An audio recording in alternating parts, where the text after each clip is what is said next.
हमेशा प्रयास करता है कि राष्ट्र सर्वोपरि, और हम लोग इसी विचारधारा पर काम करेंगे कि सबसे पहले राष्ट्र को बढ़ाना, भारत कैसे मजबूत हो, भारत की प्रतिष्ठा कैसे बढ़े, इस पर हम काम करना है। और सबसे लास्ट में अपनी बारे में सोचना है। तो इस कड़ी में आपको लगेगा कि मुजफ्फरपुर का सर्वांगीण विकास करना मेरी प्राथमिकता है।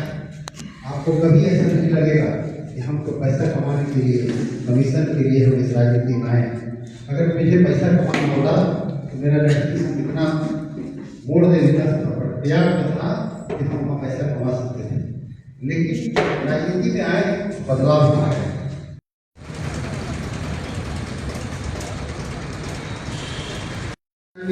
कूद करके फिल्म में अपना जान दे दिया, आत्महत्या कर लिया।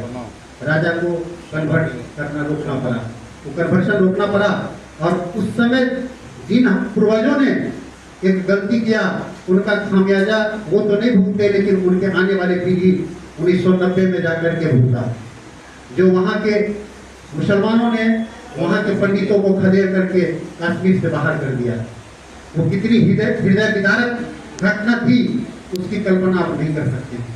जो लोग सोशल मीडिया से अटैच हैं, जो जिन लोगों ने बहुत सारे अभी जो फिल्म बना है उसको देखा है, वो कुछ नहीं दिखाया गया है। जिस ढंग का वहाँ पर अन्याय अत्याचार हुआ था वो उसमें कुछ नहीं है। तो गलती कोई पीढ़ी करता है, भुगतता आने वाली 2-4-10 नस्लों के बाद भी वो उसका भुगतान करना पड़ता है। इसलिए हम लोग आपस में बटे नहीं, हम सनातन हैं और हम संघ को मानने वाले लोग हैं। हम संगठित होकर के, दुर्भाग्य से मैं आपके बीच एक जातिगत यहाँ बिहार में व्यवस्था है, जिसके कारण मैं डॉक्टर राजभूषण चौधरी निषाद के रूप में आपके बीच आया हूँ। मैं सनातन को मानने वाला हूँ और मैं आपसे अपील करना चाहता हूँ कि कभी आपको ऐसा नहीं लगेगा कि मैं किसी जाति बंधन में बंद करके रह गया हूँ। मैं आपके बीच एक मानवता का ध्वज लेकर के जो भी काम होगा, मैं यहाँ के बुजुर्गों का सहयोग लेकर के मैं करूँगा। जहाँ तक आयुष्मान कार्ड के बारे में सर ने बहुत अच्छे से बताया कि अब सीनियर सिटीजन लोगों के लिए भी irrespective of caste and religion सरकार ने प्रयास किया है। तो एक बात मैं आपको बताना चाहता हूँ कि हमारे यशस्वी प्रधानमंत्री नरेंद्र भाई मोदी का डिसीजन थोड़ा लेट और कभी गलत हो भी सकता है, लेकिन उनकी नीयत गलत नहीं हो सकती है, ये हम सब जानते हैं। जो उनके संज्ञान में बात आती है कि भारत के विकास के लिए, सनातन के ऊपर उठाने के लिए जो भी हो सकता है बेस्ट काम, वो करने के लिए सदा तत्पर रहते हैं। इसलिए हम सबों का दायित्व है कि हम सब उनके हाथ को मजबूत करें। जहाँ तक आयुष्मान कार्ड की बात है, तो होता क्या है कि हम लोग आपदा में भी अवसर निकालते हैं। इन चीज़ों से बचने की आवश्यकता है। सर ने बहुत अच्छा से बताया कि बहुत सारे हॉस्पिटल आज मशरूम की तरह, कुकुरमुत्ता की तरह हो रहे हैं और सारे लोग इससे पैसा ऐंठ रहे हैं। सोचने की जरूरत है कि आज जब आप कंबल बांटने गांव में जाएंगे जाड़ा के समय में, तो वो आदमी सबसे पहले लाइन में खड़ा होगा जिसके घर में 4 कंबल पहले सो रहा है। ये जमीन डेवलप करने की जरूरत है कि अगर हमारे पास आज खाने का भोजन है तो हम उस लाइन से हट जाएं। मेरे पीछे हो सकता बहुत सारे मेरे बंधु हो, मेरे भाई हो, जिनको आज का भी खाना नहीं है। हमको दूसरे के लिए भी सोचने की आवश्यकता है, लेकिन दुर्भाग्यवश ऐसा नहीं हो पा रहा। आज सरकार इंश्योरेंस के माध्यम से आप सब सम्मानित पढ़े लिखे लोग हैं, समाज के को दिशा देने वाले लोग हैं।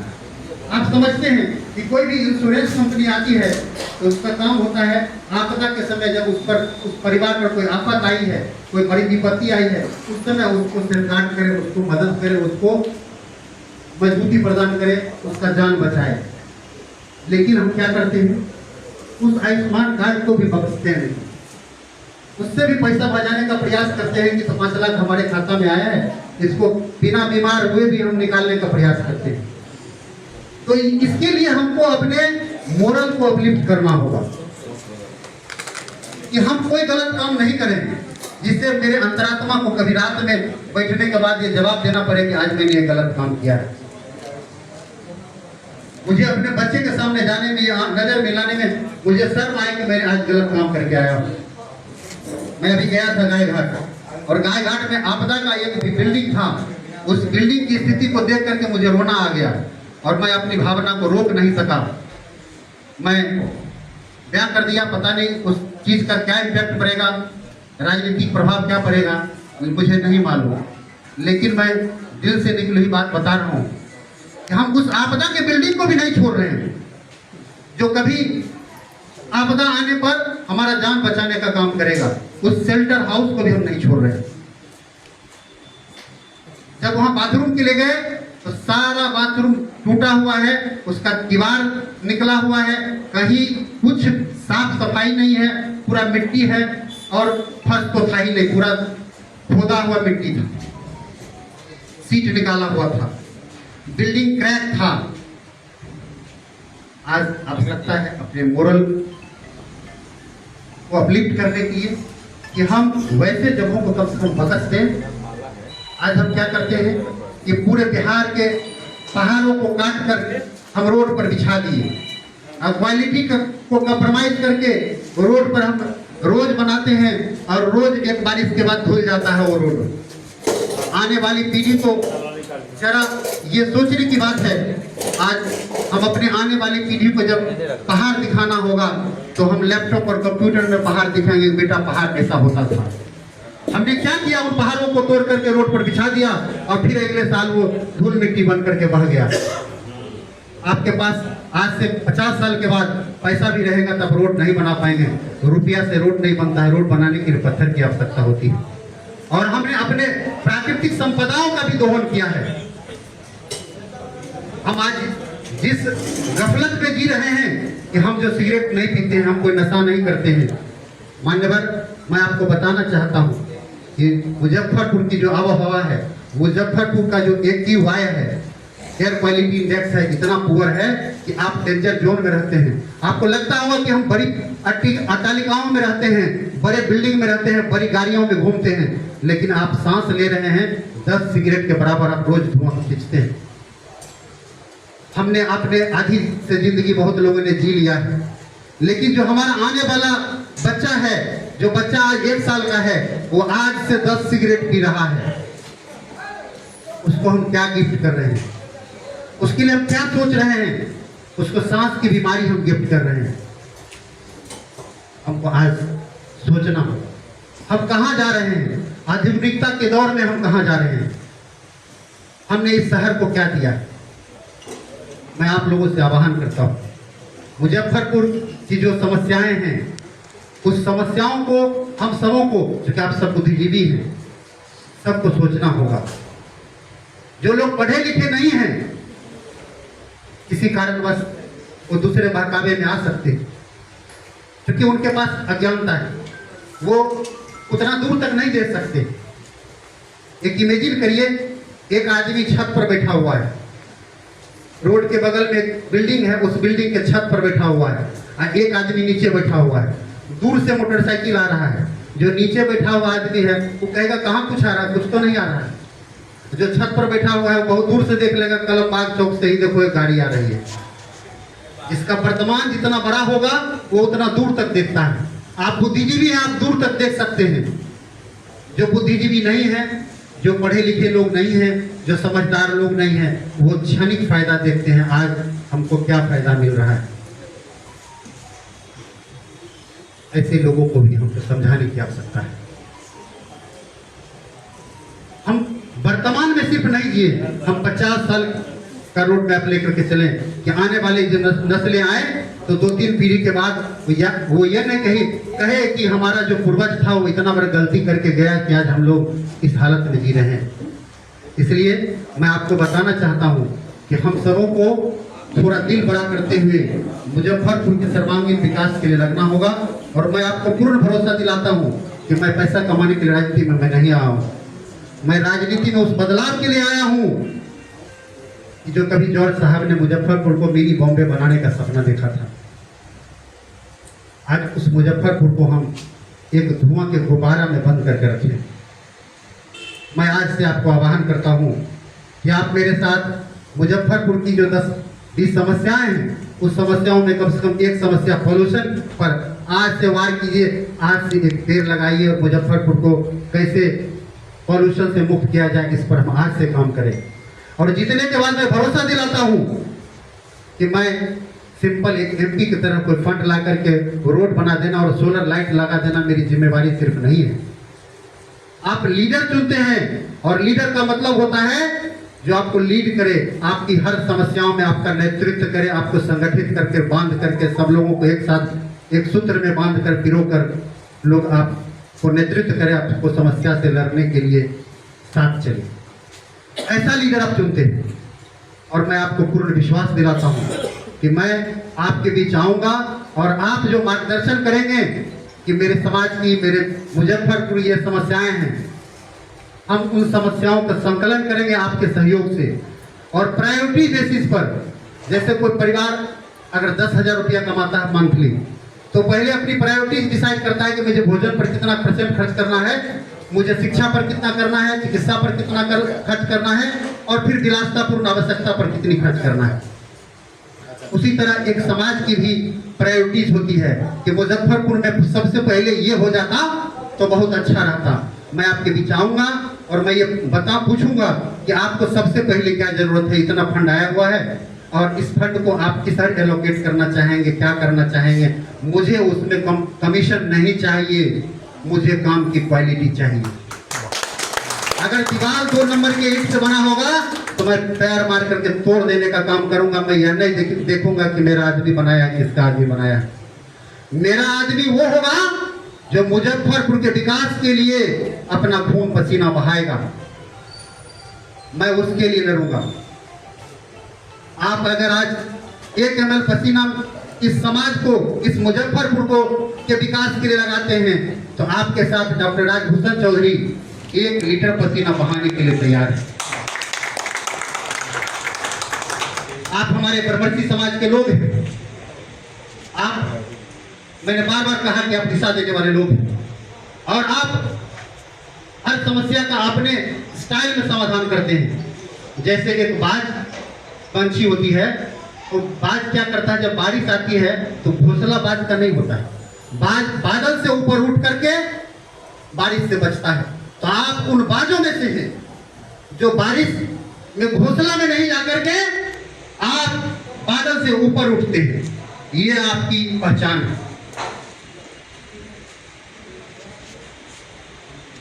आपको याद होगा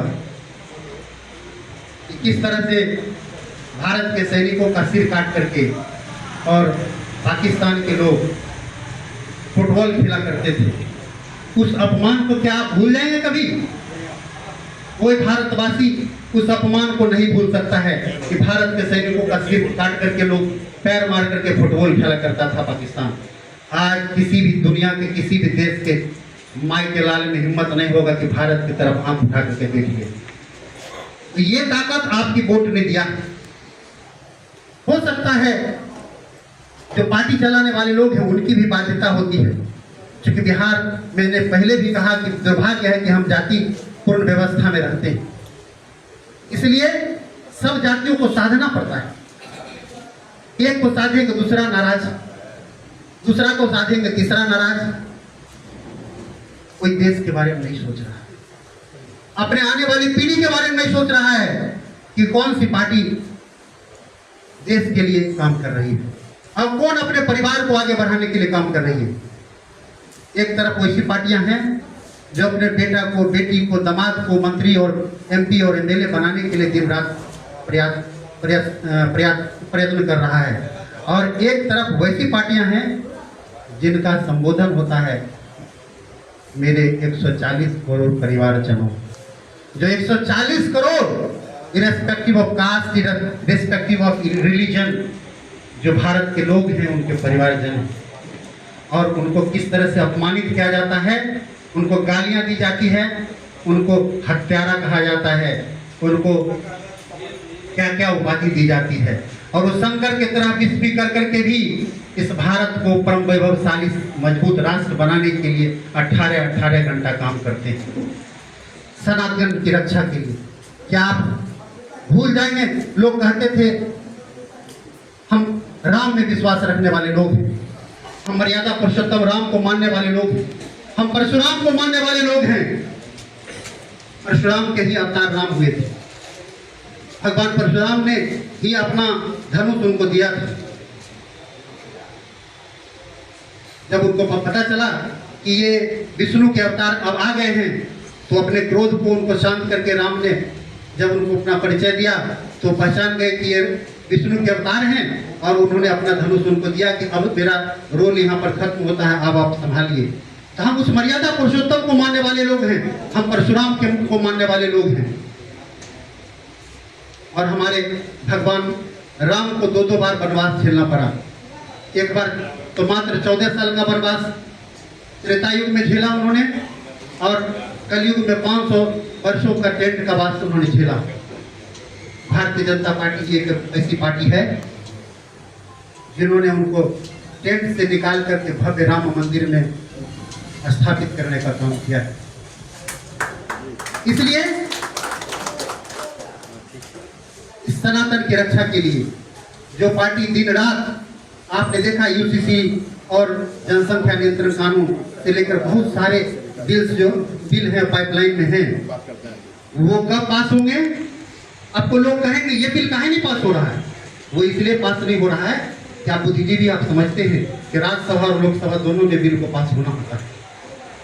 जब आप 400 का आंकड़ा पार करेंगे, निश्चित तौर पर हम सबों की रक्षा के लिए नया कानून आएगा और हमारे आने वाली पीढ़ी के लिए रक्षा कवच दिया जाएगा। जिन लोगों को लगता है कि सिर्फ किसी समाज को गाली दे देने से, किसी समाज को के बारे में कुछ कह देने से बहुत कुछ हो जाएगा, ये मानसिकता गलत है।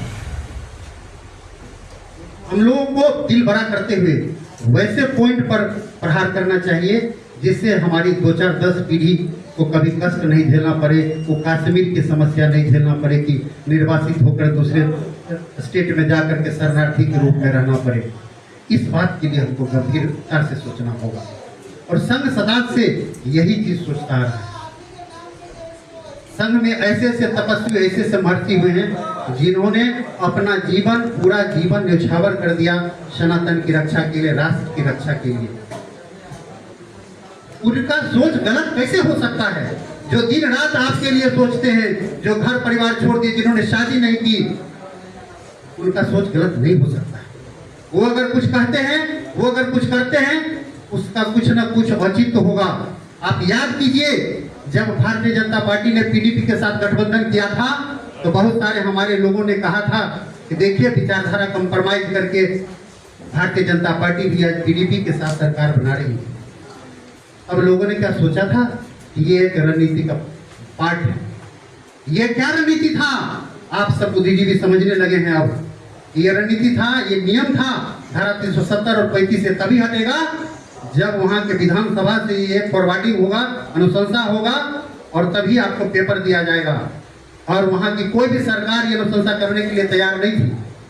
तो ये रणनीति थी कि हम सरकार बनाएंगे, सरकार गिराएंगे, राष्ट्रपति शासन लागू होगा और राज्यपाल के हाथ में सरकार आएगी और राज्यपाल सर्वोसर्वा जब होंगे तो अनुशंसा भी होगा।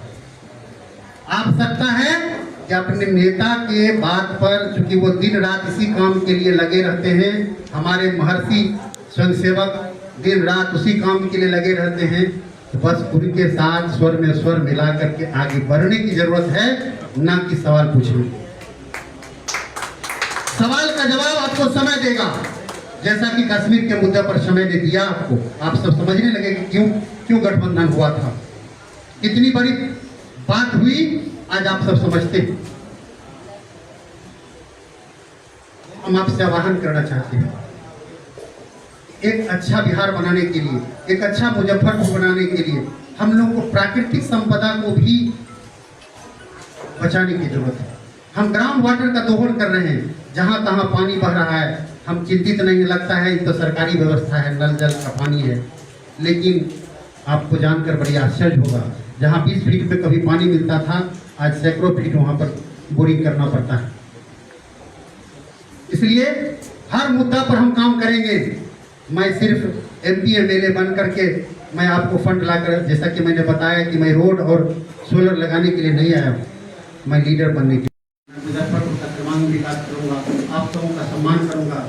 और अंत में इतना ही कह करके, कहने के लिए बहुत सारी बातें लोग कहेंगे। लोग तो यहाँ तक कहते हैं, अभी मीडिया में एक खबर चल रही है कि किशोर कुणाल साहब जो है वो मठ और मंदिरों का जमीन हड़प लिए। कहने के लिए बहुत लोग बहुत बातें बोलेंगे, कोई मेरे बारे में भी कहेगा, कोई आपके बारे में भी कहेगा, लेकिन एक बार किसी का पुराना इतिहास बुलंद कर देखिए, वहाँ के लोगों से पूछ करके देखिए कि मैंने किस ढंग का जिंदगी दिया है और क्या मैं कर रहा हूँ और मैं क्या करना चाह रहा हूँ। क्योंकि मैं अभी कुछ बोलूँगा तो अभी के समय तो सब लोग हाथ जोड़ता है, लेकिन मैं आपको भरोसा दिलाना चाहता हूँ पूरा कि मैं आपके बीच, आपके बेटा के रूप में, आपके भाई के रूप में, आपका एक सहयोगी के रूप में आपके बीच रहूँगा। कभी आपको नहीं लगेगा कि तेजपत्ता की तरह, खाना में जिस तरह तेजपत्ता को पहले देते हैं लोग, और जब टेस्ट आ जाता है सबसे पहले तेजपत्ता को ही निकाल कर फेंक देते हैं। कोई तेजपत्ता नहीं खाता है, लोग सब्जी खाते हैं, तेजपत्ता निकाल के फेंक देते हैं। कभी ऐसा नहीं लगेगा कि परवर्ती समाज को तेजपत्ता की तरह लोग निकाल के फेंक दिया। आपको मैं उस नमक की तरह, मैं बिना, सब मसाला भर जाएगा और नमक नहीं भरेगा तो कोई टेस्ट नहीं आएगा, उस नमक की तरह मैं आपको सम्मान करूंगा। इस सबको दीवानी को विराम देता हूँ। जय हिंद, जय भारत।